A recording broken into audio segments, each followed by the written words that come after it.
everyone, Kiki here, and of course I am here with Leslie Patel for another episode of our Business Boutique for Health Coaches. Leslie, thank you so much. I'm super excited for today's topic.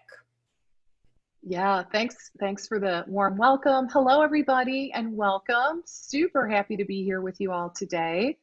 And yeah, do you want to share what our topic is for Let's today? do it. You know what? I think everyone could benefit from ways to help make marketing, I'm going to say it, seamless and easy. It might not seem possible, but Leslie today is going to share with us some marketing secrets around really around messaging and mapping out a magnetic message. We all want magnetic personalities, but in order to actually make money with our offering, our messages need to be that too. So really excited for you to share kind of the framework and the template for that. And yeah, I'll pass it over to you. Okay, awesome. Yeah, this is such an important topic. And, I'll start by saying that it can also be very challenging, right? And I think part of the challenge is that sometimes, and I know I can speak for myself, I had a lot of resistance to doing this when I had my own private practice because I was so afraid that mapping out a message, getting really clear on my target marketing niche, I was really afraid that that would create limitations for me and ultimately would pigeonhole me, right? And I'm guessing that a lot of our listeners probably share in that fear. So that's one thing that can happen very commonly. And the other thing is, well, how do I do it? Like, okay, I'm open to doing this, but I just don't even know where to start or how to do it. So we're going to try to nail that for you today. All right. So that's our intention because I really want, I want this marketing strategy to really feel seamless. I want it to be easy, right? Oh my gosh. Once you are clear on your messaging, it makes everything you do in your business so much easier. All of a sudden, you know what to write blogs about. You've got content for your newsletters. You are crystal clear on how to position what it is that you offer. But it all is very dependent on this, foundational piece of getting clear on your target market, your niche, and ultimately your marketing message. So that is what we're going to delve into today. I'm super excited for you to make something that is, yes, you're right, either considered oftentimes really boring or just something that we don't want to do. Yeah, So prove us absolutely. wrong. All right, so we're going to do it. Let's peel back the layers and get some clarity. So, all right. So, the first thing I do want to mention is that, ultimately, in terms of your messaging, it's not about you. Okay.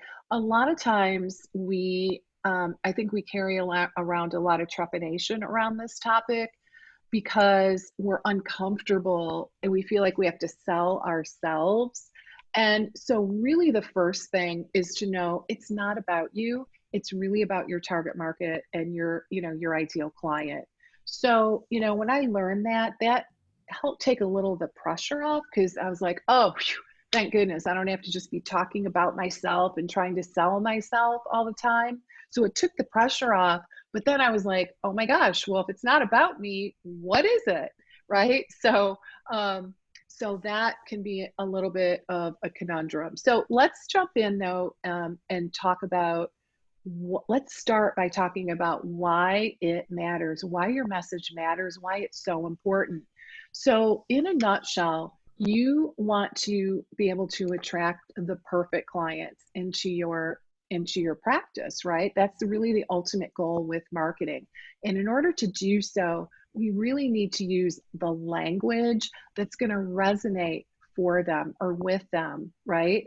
And ultimately, um, we want to do this in such a way so that it actually addresses where they are now in terms of the struggles and challenges. So it's really important to meet people where they are now. A lot of times I see marketing that skips this step.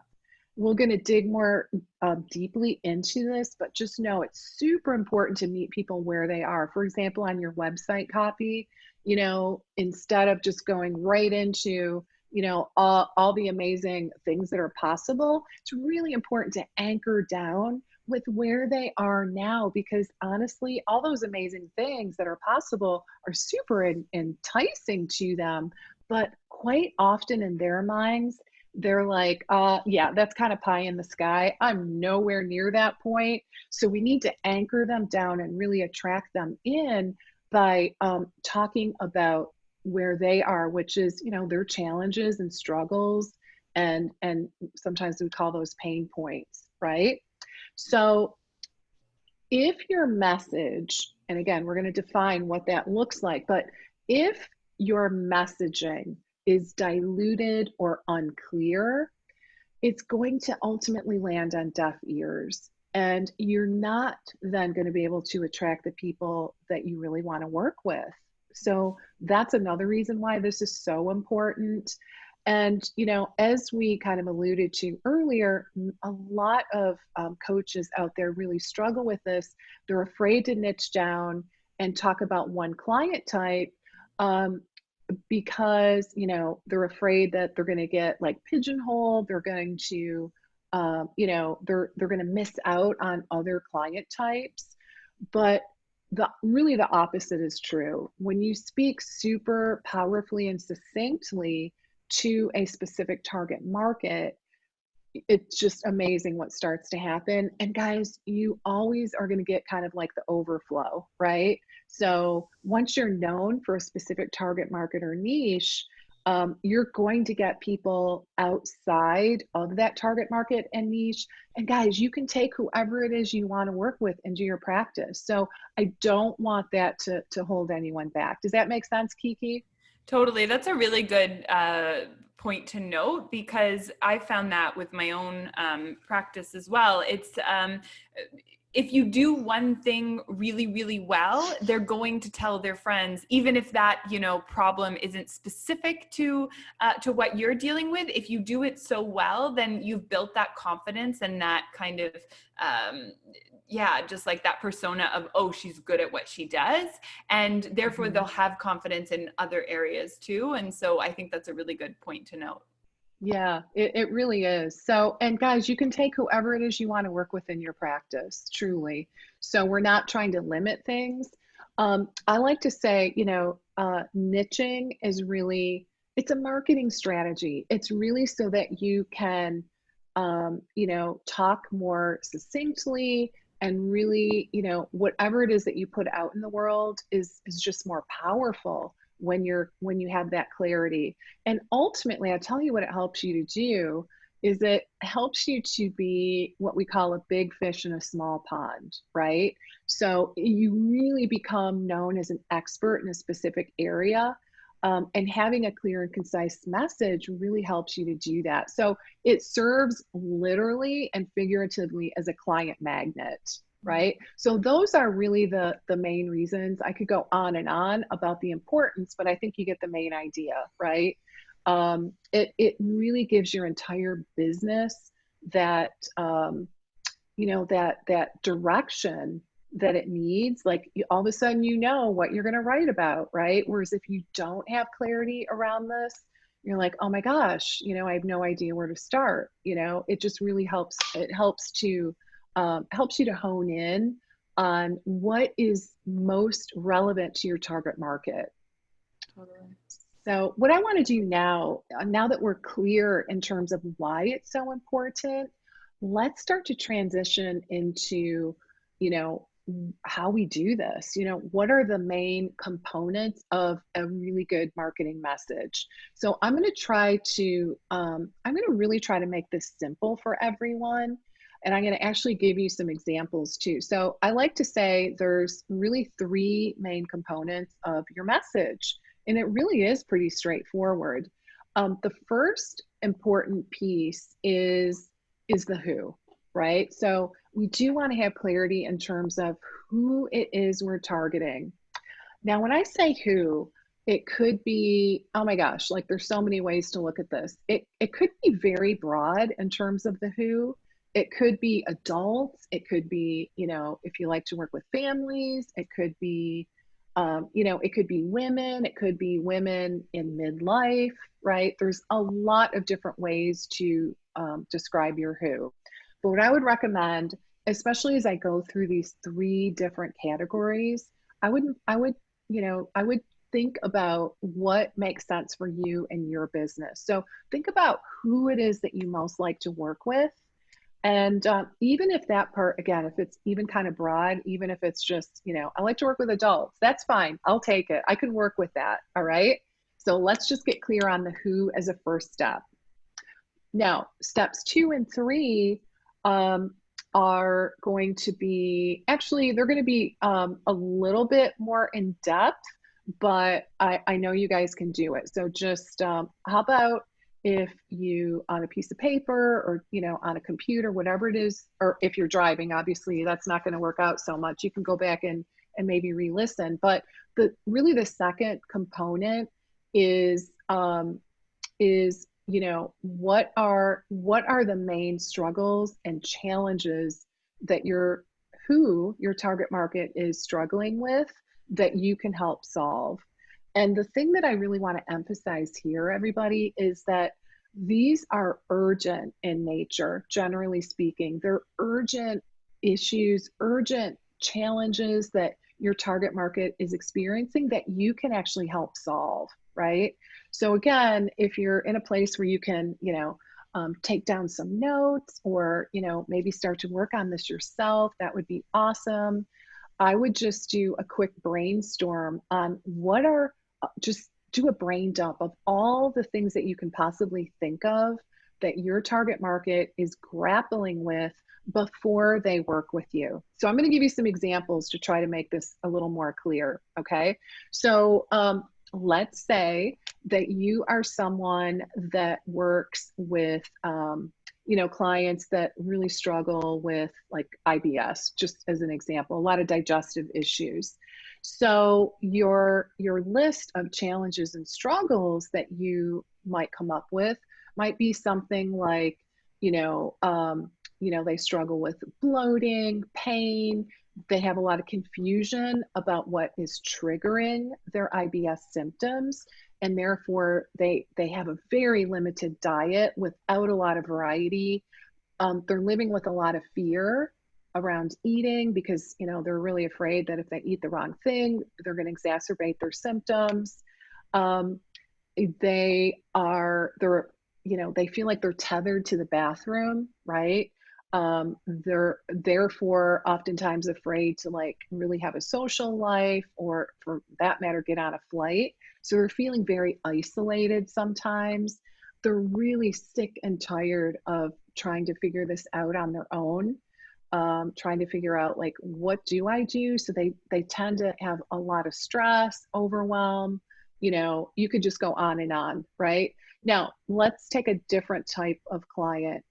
Let's take a client who, has a history of, like always being on a diet, right? Like always being on a rigid diet, kind of that intuitive or mindful eating type of client.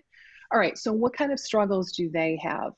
So if you're making a list of pain points for that client type, you might add things like, really feeling shackled by arbitrary food rules, constantly looking externally for the perfect diet. This type of client really might feel like a failure, has a lot of shame around, their body image, maybe their weight. They feel like they can't trust themselves around food for fear of binging. They're like really exhausted. They've got a lot of food cravings. The list just goes on and on. Does that make sense in terms of how I've described like the pain points? How does that land for you, Kiki? Yeah, that's so funny because I was writing down some of the pain points that I addressed. And yeah, it was gut issues, food addiction, emotional eating. So yeah, we're on the same Oh, page. emotional eating's a really good one too. Yeah, food addiction, absolutely. Okay, So you're going to then, you're clear on your who, you're clear, you've come up with a brain dump, so to speak, of what the struggles are. And remember, this is really from the client's perspective, not so much from our trained eye, right? Because ultimately what we want to do is really use the language that they use, right? So I'm going to throw this out right now. The best way to find this information is to do a survey, right? I love doing surveys. Like you can do a survey on Google Forms. I recently did a survey. Even though I've been doing this for 7 years, I feel like I really know my target market. But I thought, I'm going to revisit this because I want to fine tune my message, my marketing, and maybe, launch a new course. And doing a survey really enabled me to do that. Another thing you can do is just get on a Zoom call, with a few people that would fall within your target market and just, ask them about, from their perspective, what they're struggling with and, really what feels really urgent for them. And then you can mirror their language in your marketing. Okay, so now we're clear on who. We've clarified, we've made a list of the challenges and struggles that they're grappling with. And so the third segment of this is to do a brainstorm on what are some of the transformations that what's possible for your clients, right? Assuming that they do what's on their side of the street, step in fully, potentially work with you. But what are some of the results, outcomes, and transformations that are possible for your client, right?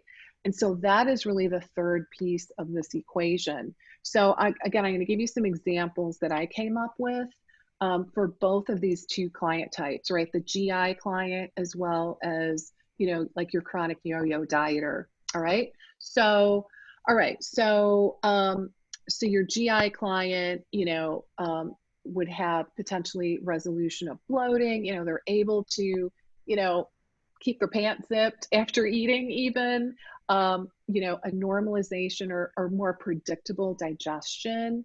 They can eat without fear of triggering their IBS symptoms. They've got more variety. They're enjoying eating again.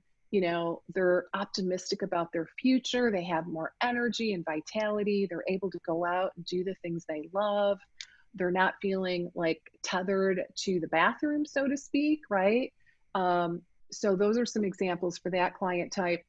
For the other one that we've been talking about, like the chronic dieter, emotional eater. So this client may no longer feel confused over all this conflicting information. They've got more awareness in terms of their hunger and fullness cues. They are now eating when they're hungry, generally speaking, able to stop when they're satisfied. A big one is they can trust themselves around food again, right? They're just less stressed, they're more energetic, they may feel like a new person, and they feel really empowered to make good health decisions for themselves, right? So those are some examples of the transformations. So what I want to do now, I know this, well, I'm going to try to make this really simple. So I'm going to share kind of the magic formula or template that is going to help you to take what you have so far, right? In terms of, the who, the pain points, and the transformations, and plug that into a template. Again, I'm going to share that with you that's going to enable you to describe what you do in a really powerful way. And ultimately, the goal being so that you can effortlessly attract more perfect and highly committed clients into your practice. So, and I do want to start this segment by sharing that this is a great way to, like when someone asks you, so what do you do exactly? That can be like the dreaded question, right? Have you ever been like, oh my gosh, I I don't know. even Are know you where sitting do I down? start? Yeah, are you sitting down? Like, because it's a dissertation, right? So we want to put an end to that basically because it doesn't help you and it does not help the client understand what you do because they're just like, huh? What? Yeah. What? Finally, we're going to get our 30-second elevator pitch. Yeah, exactly. Exactly. So I'm going to teach you two things in this segment. Number one, how to, do the, 30-second elevator pitch. And I'm also going to teach you how to really make it conversational, right? How to like not feel like you're a robot having to memorize this pitch. So two things, the 30-second version and the conversational version. Okay. So, all right. So the template is pretty straightforward. So this is what I call the basic template. And it's basically this. So I work with blank, and that first blank is your target market, your who are struggling with blank, which that second blank are, some of the pain points that you want to highlight to achieve blank. And the third blank are the transformations. Okay. So I work with blank who are struggling with blank to achieve blank. So it's pretty straightforward, but I do want to give you some examples. And I do want to call your attention to the fact that, you may have learned this in a different way. The most common way that I see this done is by omitting the pain points and just going right to the transformations. But I want to encourage you to, again, meet people where they're at and recognize by talking, bringing in the pain points into this part of the conversation, it helps people to feel understood because that's where they are now, right? And, as humans, we are very motivated to get out of pain, right?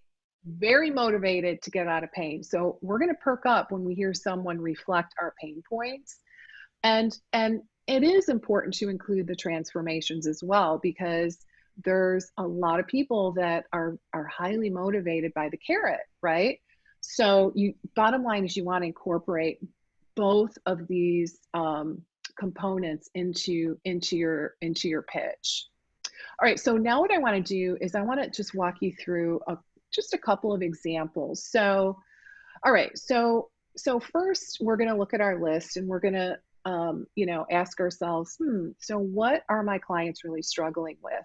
So let's say that let's just say hypothetically that we work with people, I don't know, maybe they have a history of thyroid disorders, right?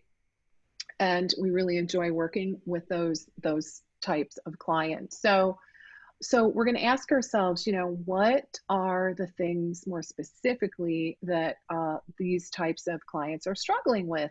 So we might have said like brain fog, inability to lose weight, exhaustion. So those are the key symptoms that you're going to zero in on. And then, of course, we ask ourselves, what are some of the results that are likely to occur after they work with us? And so let's just say that we come up with like improved well-being, consistent energy levels, ability to kind of settle into your natural weight, feeling more comfortable in your skin, that sort of thing. So now we're going to plug this into that handy dandy template or formula that I shared. So you might end up coming up with something like this. So I work with people with, you could say women. I work with women with thyroid disorders who are struggling with brain fog, exhaustion, and stubborn weight gain to get consistent energy levels, reduce bloating, and normalization of body weight, and ultimately enjoy an improved sense of well-being so they can get back to doing the things that they love or the things that they enjoy. So do you see how I just kind of plugged that in and came up with that? I love it. Do you mind if I share mine? Oh, please, that would be great. I've been doing it alongside. Okay. So I work with women who are struggling with food addiction, although there is no such thing as food addiction, but that's what they think they have. Yeah, exactly. With food addiction to achieve peace in their gut and freedom in their life. Beautiful. I love Well it. done, my friend. Thank you. Well done. Awesome. So do you see how if you share that with someone, they're going to be like, oh my gosh, tell me more. I'm thinking for my website, exactly, because there's so many opportunities for marketing messages, but it's kind of like, oh my God, I do so much and it depends on who I'm talking to. But I mean, at the end of the day, we all just want one sentence where it can be like, yeah, that applies kind of regardless. So it's so nice I to have. love that. Yeah, I love it. And so where can you use it? You can use it on pamphlets, you can use it on your website. You can have like a little section in your banner that says, hi, I'm Kiki. Welcome. I help, and then just add that sentence there. Instagram Done. bio, I think would be great. Absolutely. Love it on an Instagram bio because I mean, we can talk, that'd be a whole nother segment, Instagram. But guys, the most important thing on Instagram is to niche down and be clear and to address those pain points, right? Because that is what people are going to be looking at. Love it. You nailed it. Thanks. You nailed it. Absolutely. Okay, so I think you get the idea there. So the thing I want to talk about next is, the idea of integrating, like using this in a more conversational fashion, right? Because a lot of times we're going to be out and about, well, after coronavirus, right? We will be out and about again at some point, right? Um, but you'll just be getting into conversations with people and they'll be like, so what do you do? And you don't want to, just kind of be robotic. So what I want to encourage you to do is really to be conversational. So I'm going to give you a little example of how you might go about doing that. So one, I'll just give you maybe one, maybe two examples, depending on how we're doing on time. All right, so one way, using that same example, that thyroid example, so you might say, so you know how people with thyroid disorders often struggle with brain fog, really, inability to lose weight, and they're just exhausted all the time.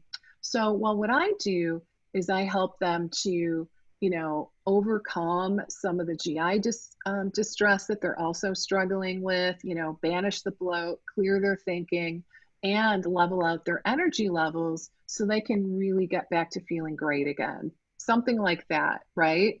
So, do you see how it's just a little bit more conversational?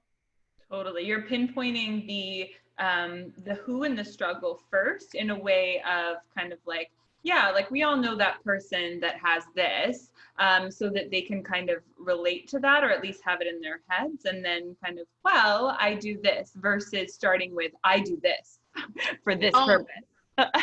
exactly. I'm really glad you brought that up, actually. That is so, so key. So a lot of times, so what we often do is we start talking about coaching and what coaching is, and we go down that entire rabbit hole. And people are like, huh? So you don't even have to label yourself. I mean, you can refer to yourself as a coach, um, but the most important thing is that you're talking about the market. What are they? Who it's not about you. That's really the bottom line. It is so not about you. And I think that's really where people struggle is they're like, if it's not about me, then how do I do it? So we really want to focus on your target market. What is their experience? What are like the urgent things that they are just so sick of, because those are the things that they're going to be motivated to change by working with you. So you really want to call those out in these conversations and in all of your marketing.